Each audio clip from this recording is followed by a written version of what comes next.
Stanford GSB's admit rate sits at 6.8%. Most applicants hear 6.8% and assume it's about competitiveness. What they miss is structure and, more importantly, discernment.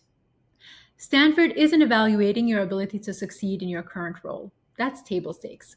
They're evaluating whether you resemble the kind of person who thrives inside their model of leadership, someone who builds from clarity and not just competency.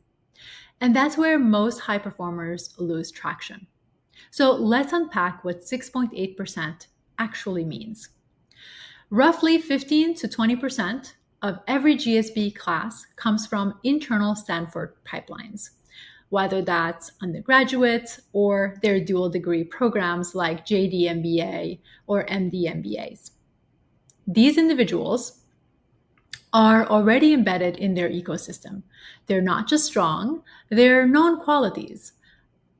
They have faculty endorsement, institutional fit, and cultural familiarity. Which means for external applicants, the effective admit rate drops down to 5%. But even 5% is misleading because Stanford doesn't admit based on surface variables. They admit based on how precisely your application signals long-term alignment. Stanford is looking for patterns of recognition.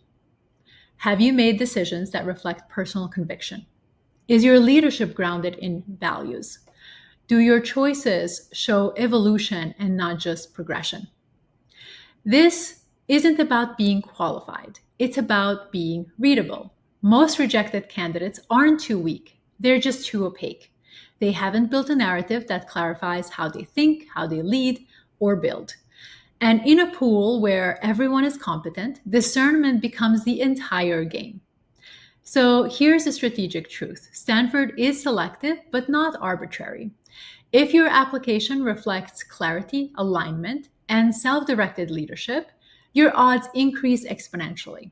If not, your metrics are not going to carry you through. That's not a flaw in your background, of course. It's a gap in how you're framing that background. And if you understand that distinction, you already know this process isn't about proving your impressiveness. It's about revealing why your path makes sense inside a place like Stanford. That's the bar, and it's higher than most realize.